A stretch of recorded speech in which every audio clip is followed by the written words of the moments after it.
Poštovani gledalci, evo nalazimo se u Melbourneu koji je zvanično, znate i sami, najljepši grad na svijetu proglašen. Međutim, nećemo govoriti o lepotama Melbournea danas. Imamo specijalnog gosta koga ćete uskoro da vidite. Za njega važi da je, kako se ono kaže, najbolji doktor među muzičarima i najbolji muzičar među doktorima. Ali da ja ne bi sad odmah dužio sve, evo pogledajte sami, pa ću ga ja onda predstaviti. U pitanju je Zoran Vane, mega star estrade, kojeg ja slobodno mogu zvati, budući da sam ja makedonski zet, mogu zvati makedonsko-srpski pevač. Ma svaka čast, Rade, evo moj dugogodišnji prijatelj, već preko 20 godina se mi družimo sa Radetom. Kad god sam u Australiji, a boga mi dosta sam u Australiji, zahvaljujem na ovako lepo i prijatno gostoprimstvo i ova čast da vidimo Melbourne zajedno i da popričamo oko sve ovo što se dešava oko nas. Odlično. I da se malo i družimo i da malo eto nešto i vidimo nešto što je lepo, da mi pokažeš još neke čari Melbournea i tako. Da meni je stvarno drago da sam danas sa tobom. Ti si znači već, kako da kažemo, postao na neki način, kako mi to grubo kažemo, inventar. Znači ovdje si u Melbourneu bio mnogo puta. I evo opet si sada za koji dan imaš nastup ovdje u Melbourneu u čuvenom Q Room night klubu. Night club, da. Da, u Tomasteonu i kaži mi odmah za početak, prema što pređemo neke druge stvari, šta očekuješ od ovog koncerta? Pa ko je uvek, mislim ja sam uvek u Curium onako dobro, toplo, onako prihvaćen, tako da bit će ludo, stvarno nezaboravno kao i uvek.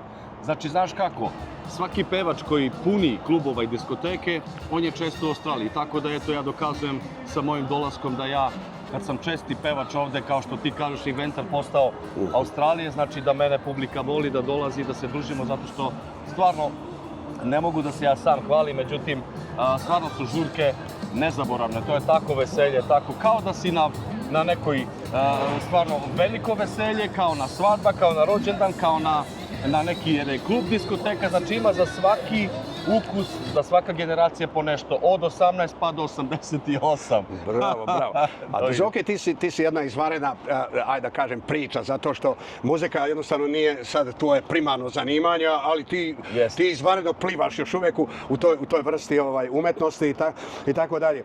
Ja bi volio da našim gledalcima se predstaviš taj tvoj drugi, onaj primarni deo tvoga života, znači ti si doktorirao medicinu u Cirihu u Švajcarskoj, je li tako? Tako je, Tako i sad imaš svoj biznis tamo i prirodnu medicinu, odlično. Znači, jel možeš ovako gledalcima da ukratko objasniš šta je zapravo taj posao u tom biznisu?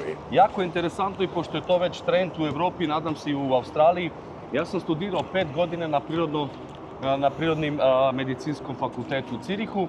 Znači, to je bilo neko specijalno studiranje zato što studije su trajale 5 godine, međutim jako zanimljivo, od ponedeljak do petak sam imao časova prirodne medicine, znači počinjemo od 8 ujutru pa do 5 uveče, a svaka subota i nedelja je bila konvencionalna medicina, znači kao što uči matični doktor kao kod nas što je i tako dalje. Znači ja sam imao od ponedeljka do nedelje non stop škola.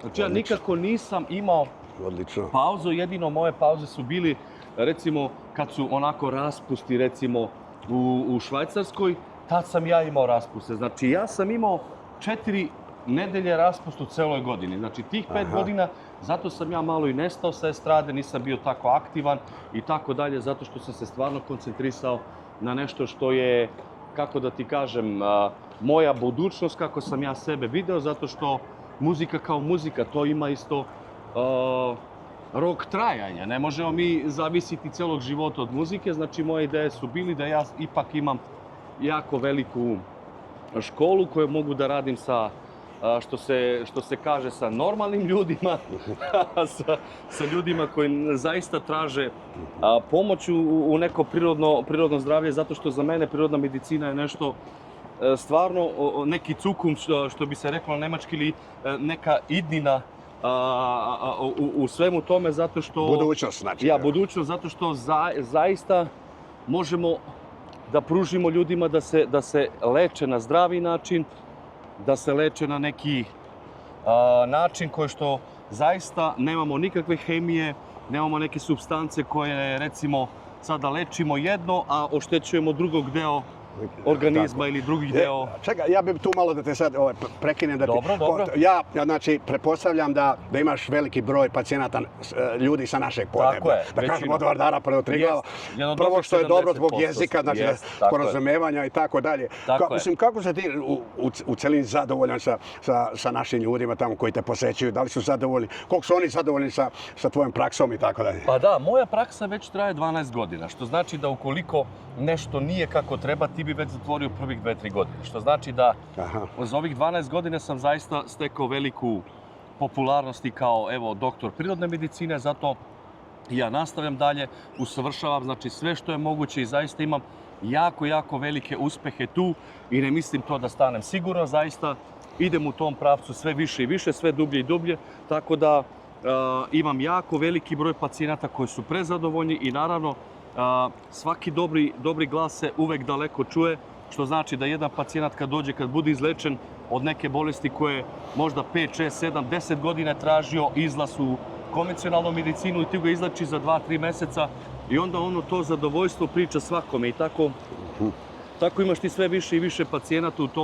u tom smeru ili u tom smislu, što je za mene veliko zadovoljstvo i naravno velika satisfakcija da mi što više i što bolje radimo u tom pravcu. I zaista mogu da ti kažem da šteta što ja imam i puno ljudi koji se javljaju iz Australije da im pomožem po bilo kakve osnove, međutim neke bolesti ili neke tipove problema moram da koristim neke specijalne mašine koje recimo moram da imam, a ja ih nemam na daljinski. Ja mogu recimo da njima pomognem kako način iskren da podrede prema nekim zdravstvenim problemima, pogotovo viša kilograma ili tako dalje, ali kad imaju problem sa diskusednijom ili sa kičmom ili sa neke stvari... To sa više od kilograma se jako lepo vidi na tebi samo, znači kako kontrolišeš. To je, znači, pa moraš da budeš primjer, da, jest. Da se malo vratimo na polje muzike, znači, negdje početkom 90-ih ti si se lansirao, što se kaže, u tu muzičku orbitu sa čuvenim hitoma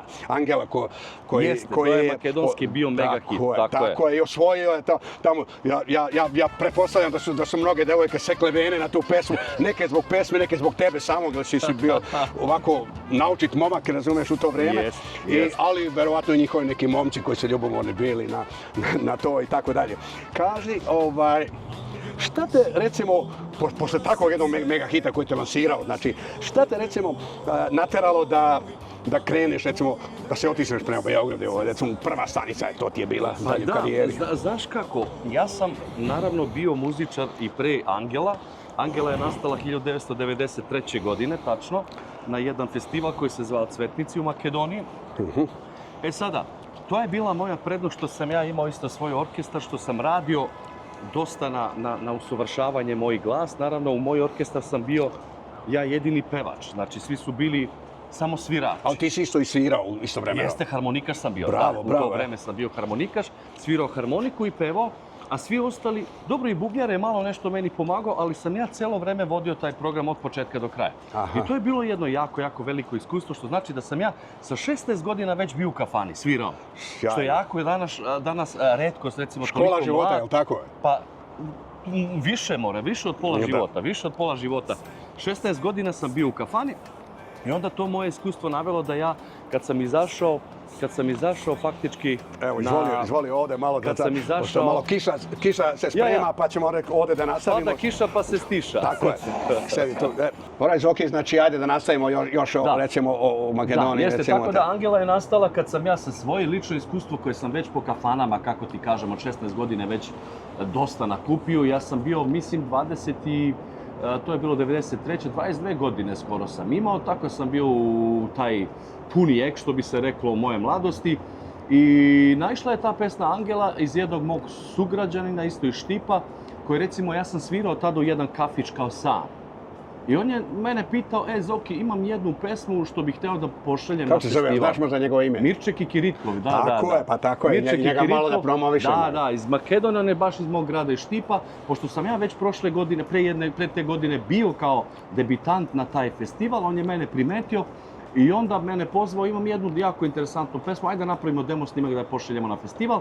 I tako da on je došao kod mene u kafić gdje sam ja svirao, tu smo napravili demo snimak, poslali smo je i kažem ti preko noć postala mega makedonski mega hit. I dan danas je da se Posle toga su se, znači, Angela, toliko ženska imena nakrstila da do dan danas stalno mi se javljaju, moja mama krstila moje ime, oni su sad već devojke, možda i neke žene postale, pošto taj hit je već od 93. znači punih 30 godina. Skoro te. 30 godina, znači zamisli, devojčice sad u 30 godina su već majke, supruge i tako dalje. I oni uvek se toga sećaju, pošto su njihovi roditelji rekli po tu pesmu da smo vas krstili, tako da to je meni mnogo drago da, eto, imam neki belek, ne samo svoje muzičke karijere, nego i karijere punih ljudi koji su se... To je neki pečat tvoje početka, da se razumimo. Angela dušo, Angela srce.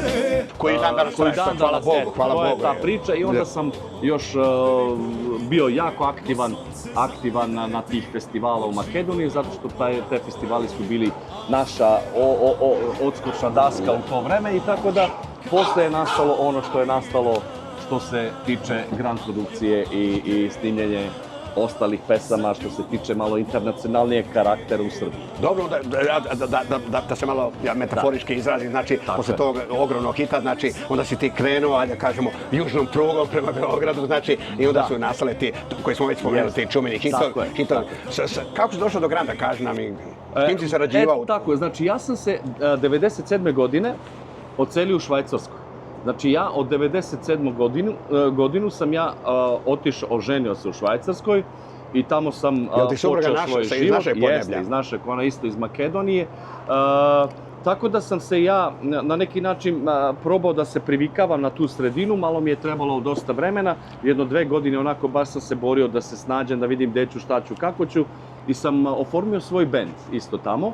I počeo sam opet da sviram iz početka, zato što, znaš, kad izađeš u neku sredinu gde si mega popularan, to je bilo Makedonija, sada ideš u Švajcarsku. Švajcarska je sasvim druga sredina, sasvim drugi kraj. Tu moraš prvo da te upoznaju ljudi koji recimo imaju eto tako te neke diskoteke, restorante, klubove, gde bi tebe prvo čuli, da vide kakav si ti kao muzičar i tako dalje. Oformio sam svoj bend i onda svirao sam ja sam dosta vreme. Dosta su mi ljudi tako upoznali na početku kao sam i onda je jedan vlasnik diskoteke Grodonije, koja je bila najjača i najbolja diskoteka u Švajcarskoj, uvek mene slušao po nekim, eto tako, kafanicama i restorančićima i onda on meni je rekao, kad ti mora kod mene da sviraš, ti si tako muzičar, neki dobar, da meni se sviđa i tvoja boja glasa i kako pevaš i kako sviraš. I onda, kako je proticalo vreme, odlučio mene da pozove i da kaže, Zoki, stvarno želim tebe, jel možeš ti da napraviš svoj orkestar, da dođeš kod mene da sviraš u diskoteci. A stvarno je to bilo nešto veliko da ti sviraš u tu diskoteku, zato što svaki vikend su gostovali ne samo po 1, po 2, 3 pevača. Svaka petak, subota, nedelja. Petak, subota, nedelja je bilo, znači, ludnica. Svi najpopularniji pevača celog XU prostora je bilo tu. I onda ja napravim taj svoj orkestar i počeli smo mi tamo da sviramo. I šta se dešava? Koja kako pevačica popularna dođe, kad mene čuje kako ja pevam sa svojim orkestrom, kako zvučimo, kaže ti moraš da snimaš nešto za grad. Koja god dođe, znači nevezano... Baš pevačica. Da, baš pevačica, ne znam što ne pevačica. Čekaj samo malo da uđemo... U Grodoniji, znači si Da, jeste. I onda koja kako god pevačica dođe, meni daje stvarno jake komplimente. I to je meni bilo na neki način očekivano. Zašto? Zato što sam moje iskustvo, ja to znam kako radim, znam kako pevam, znam kako zvučim, znam kako da se naštelujem. Stvarno smo zvučali, baš svetski smo zvučali. Onda, na neki način, par pevačica su mi rekli, ajde ti skokni do Beograda, ja ću te povezati sa nekim od autora muzike, da ti popričaš, da vidiš šta i kako, iako, eto, ima sreću, da možeš u Grandu da probaš da izdaš neki album. I tako ja sam otišao u Beogradu, povezali su me sa još 1-2 autora muzike, pričali smo i ja sam odabrao neke pesme. Na prvi album je bio Lila. Da. Nemam brata rođenog, ali te volim kao svoga, jedna izvanredna pesma. Pa jel imaš brata?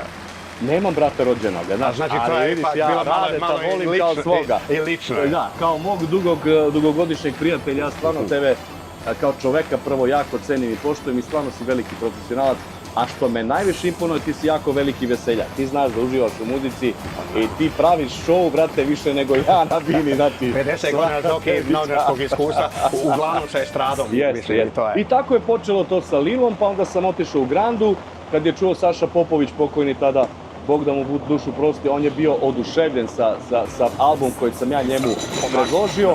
I na neki način... Pomakni se malo, dok je ovdje kiša, evo ima kiša nas je zatekla pa da ne pokisneš. I vreme plače za nas, jeste. I onda se on bio oduševio stvarno sa celokupnim mojim albumom, tako da nije bilo ni 5 minuta da se mi dogovorimo. On je rekao, ti si za ovu kuću rođen, evo uzimamo tebi. Kad sam nastupio sa Lilom, stvarno u to vreme je bilo, pošto Angela je bila na makedonsko tržište, a ovo je bilo na ex-jugoslovenskom, što se znači na svetskom, gde ima naši, eto, iz ex-Jugoslavije u celom svetu. Isto takođe je Lila preko noći postala hit, što znači da moje iskustvo, kad znam šta radim i znam šta hoću i znam kako da to prezentujem, recimo, narodu, se jako, jako dopalo i nisam imao uopšte velikih problema da preko noći, eto, i na toj srpskoj estradi, što se kaže, na Grand produkciji, da napravim veliki, veliki hit. I posle drugi album je došla Južna pruga, pa Monika, pa Tanga, pa Banja Luka, Beograd, ona tvoja, i sve ostale tako dalje. Znači, sve moje Stari Ora, pa evo sada Dedovina, znači šta god ja da radim, mora da ima bar jedna koja će da ostane u srcu. Zoki, evo vidiš, si sam od Melbourne, uvek neko iznenađenje, znači može biti prijatno više nego neprijatno, ali više ovo kiša nas je iznenadila, ali dobro, što kad je kiše, bit će nas više. Ali ti si čovjek koji se ne plaši kiše, ja zato. Da li bi mogao da nam kažeš, recimo, u skorijoj budućnosti, šta srpska estrada, znači ljudi na srpskoj estradi, znači tvoji pratioci mogu očekivati, a šta makedonski? Znaš kako, ja svaki mesec pravim po neku novu pesmu, zaista. Međutim, meni vreme ne dozvoljava baš da budem toliko fleksibilan kao što sam nekad išao za Beograd stalno. Međutim, evo, bio sam za neke novogodišnje emisije koje sam snimio sada ove nove godine, prošle, što je prošlo 2025-2026. I je bilo jako, jako dobro na neki način vraćanje opet u estradu koje sam nekada bio jako aktivan i svi su se novinari bili oduševili opet sa mnom. E sada, mi smo nekako, ja sam planirao u mart mesecu prošli da idem, međutim, opet radi obaveza nisam stigao, ali planiram sada septembar, oktobar, opet da prezentujem neke moje nove pesme, što na Grandu, što na... Čekaj, sam pišeš pesme ili... Da, sam radim pesme u zadnje vreme, zaista sam radim pesme. To nisam znao, znači bravo. Sve ove nove sada i Dedovina i to, sve sam ja to na neki način... Osjećaš šta publika voli. Imam jedan saradnik iz Nemačke koji mi pomaže oko svemu tome, nekad sa idejima, nekad sa tekstovima, nekad sa ovom, međutim, krojim ja sam svoje sada budućnosti, šta je za mene, šta bi trebalo da snimam i stalno na mom YouTube kanalu stalno izbacujem svaki mesec po nešto novo. Zaista sada ne može da se ravnja YouTube sa, recimo, Pink ili sa Grand ili tako dalje. Ipak ta lansiranja muzike do dan danas tako nekako bolje funkcioniše i planiram nešto novo u septembru da pustim na Grand produkciju, a za makedonsko tržište to radim što za festivalima, isto snimam makedonske pesme, što znači da sam jako, jako aktivan i na jedno i na drugo polje, a najviše sam koncentrisan kako sam ti rekao. Dobro, kad sve spomenuo festivala, kad recimo možemo očekivati na Valandom, koji je postao kultni festival. To je jedan od najboljih. Imaš recimo iz regiona, pevači su počeli da nastupaju tamo, to je sjećaš svoje vremena, Ana Bekuta pobedila tamo. Bravo, na tog festivala sam, baš na isti festival sam poslao moje 2 pesme i kako sam ti rekao, jedna koju sam trebao ja da pevam, neću učestvovati zato što sam morao da odlučim za Australiju ovog puta, potrefili se nekako ista vremena i naravno Australija da vidiš naš stare prijatelje malo, tako da nas ne zaboraviš. Tako je, tako da sljedeću godinu ću najverovatnije na taj festival da idem. Za mene uvijek ima vremena, nikad ja ne žurim, nikad ja ne pravim neke, šta ja znam, ne... Dugoročne planove da kažem. Jeste, da. Znači meni Australija je bila sada prioritet naravno i onda sljedeću godinu ću na taj festival, tako da radim. Aktivan sam i u Makedoniju i na srpskom tržištu, maltene i na sve tržišta, muzička tržišta, recimo što se ex-Jugoslavije. Apropo ovoga svega, recimo da ti se, znači, pišeš pesme, mislim, da li pišeš tekstove i komponuješ i za druge pevače, znači svoje kolege ili samo za sebe sam? Tako je, znači komponujem ja za sve, kompletno za sve. Neki put imam i neko naruči nešto da da mi neki tekst, pa na tom tekstu napravim, neko mi da muziku i tekst, pa mu napravim aranžman, nekome hoće kompletno da mu napravim sve. Tako da ima od sve po nešto, znači svako prema svojoj ideologiji. Naravno, ja napravim prvo neku pesmu, pustim je, čuje je, ako se njemu to sviđa ili njoj sviđa, ja to njoj dam i tako da to funkcioniše za sada jako isto interesantno. I to nešto novo u moj razvoj sada, zato što počeo sam da pravim stvarno pesme koje su jako dobre i onda bit će to sve više i više, češće, kako da ti kažem. Na Makedonski festival sada zabavni sam isto pustio 2 pesme, isto jako jedna grupa popularna i jedna pevačica jako popularna želi da uzmu te pesme, tako da polako ću i na tom polju da se dokazujem da stvarno, zaista sam ja ne samo pevač, nego sam ja završio u Makedoniji i muzičku akademiju, ja sam faktički akademski muzičar još. Bravo. I tako da meni je muzika jako poznata i što se tiče toga, razumem se od studija, od snimanja, od pravljenja aranžmana, od pravljenja pesama, tako da je to meni jako poznato i ništa mi nije teško. Zoki, ja sam tebe lično upoznao, mislim, 2012. godine kad si bio gost na Cecinom koncertu. Tako je. Dobro, kaži nam, ja lično obožavam Cecu i doživljavam je kao jednu veliku mega stara tamo i sve to. Šta ti misliš o Ceci, kako je tvoje mišljenje? Pa ja isto mogu da ti kažem da je stvarno obožavam, ona je jedan pre svega jako dobar čovek. Najbitnije u našem poslu je da si čovek i da si normalan čovek koji se jako jednostavno komunicira i stvarno je jedna diva takozvana naše estrade i to je meni bilo stvarno veliko zadovoljstvo. Tada je Klub Parada organizirala zaista jako dobre koncerte u Australiju. Tad smo se i ja i ona prvi put upoznali, družili se na ta naša gostovanja u Australiji i zaista je na meni ostavilo jedan od najboljih uticaja, najboljih sećanja što se tiče naše estrade, zato što stvarno kao veliki profesionalac ona je dala sve od sebe, tako da ja sam dao sve od sebe i bilo je to izvanredni koncerti iz cele Australije, što evo do dan danas imam jako lepa sećanja. Zoge, kad bi morao, recimo, kad bi na neki način morao da biraš te tvoje pesme koje su po meni sve neki mega hitovi, da kažemo, kako bih ti poredao i kažemo od prve do neke, recimo, poslednje? Pa znaš kako, da ih poređaš teško je to, međutim, eto da odvojimo neke, eto recimo, ajde 3-4 pesme koje su stvarno mene obeležali kao pevača. Moram da kažem, na početku je Lila bila moja lična karta u to vreme. Posle se prebacila ta moja lična karta na Južna pruga.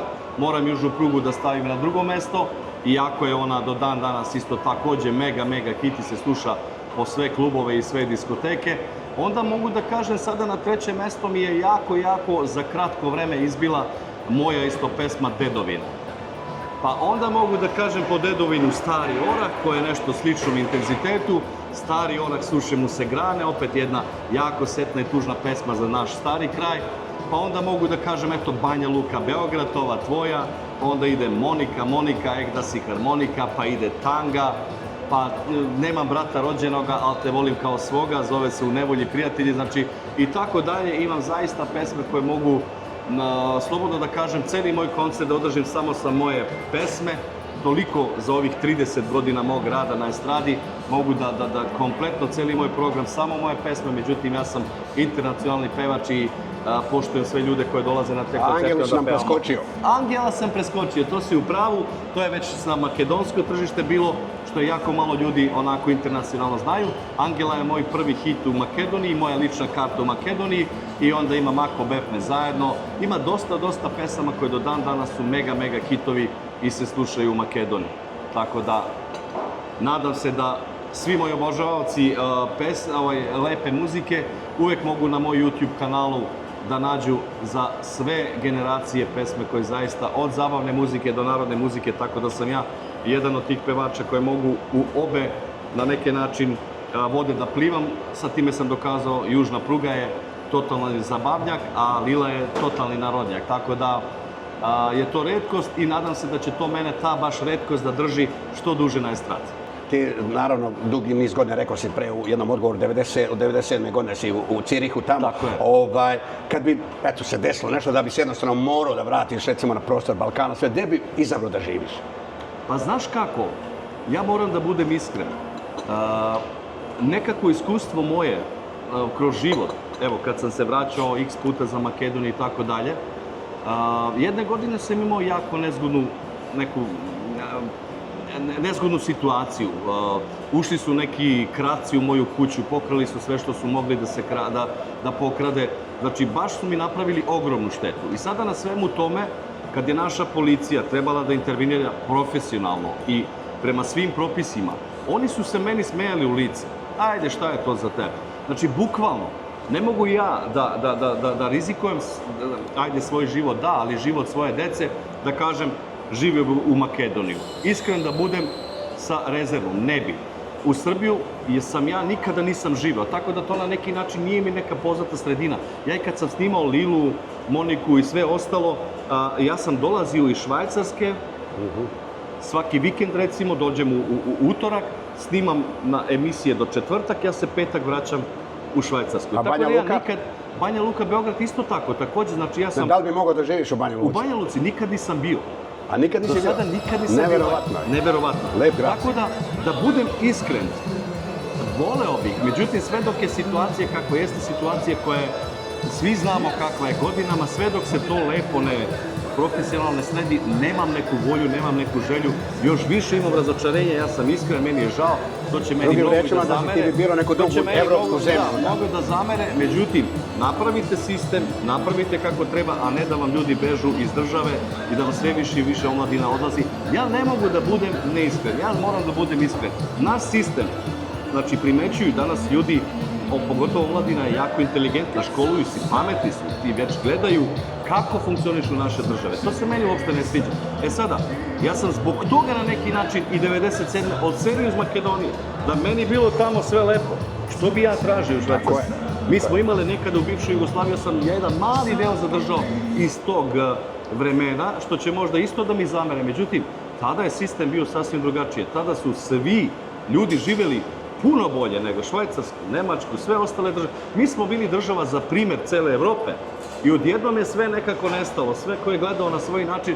Da budem iskren, ja sam iskren, znači omladina sve dok vam beži iz države, znači nešto ne valja, nešto niste dobro uradili, a političari su te koji treba da sređuju to i da bude svima nama lepo, onda da mi sami želimo, sad nam je stvarno lepo, idemo nazad. Ko ne bi volio da se vrati u svoju domovinu, ko ne bi volio da bude na svoje mesto, zato što kamen uvek teži na svoje mesto, ali za sada taj moj kamen, nažalost, je od sunđera, nekako nije baš težak da ja mogu da kažem, mogu da ostavim tamo i da stvarno sa zadovoljstvom mogu ostatak mog života da provedem. Izvinite, gledalci, na moja iskrenost, ali ja uvek sam takav i ko mi zameri, meni lično neka zameri, to je moje mišljenje i neću da sad potiče mladi da bežu, nego političari da naprave sve da nama ili naredne generacije da bude sve bolje i bolje u svoje domove.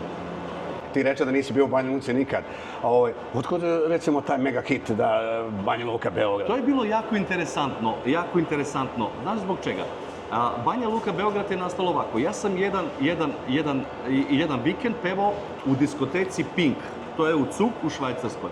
I onda vlasnik te diskoteke kaže, Zoki, imam ja jednog čoveka iz Banja Luke što mi je dobar prijatelj, on je tekstopisac. Daću ti ja nekoliko tekstova. Ajde ti pročitaj, proveri šta i kako, pa molim te, ako nešto možeš da uradiš, bilo bi jako lepo. I meni dao mi je stvarno jedna sveska od nekih 20-30 tekstova. Vidim ja Banja Luka, Beograd. Vidim ja tekst, čitam lepo, neku sadržinu, onako baš koja me pogađa. I tad sam imao studio i to vreme. I onda sednem ja, ne možeš da veruješ, tu pesmu sam ja napravio za 15 minuta.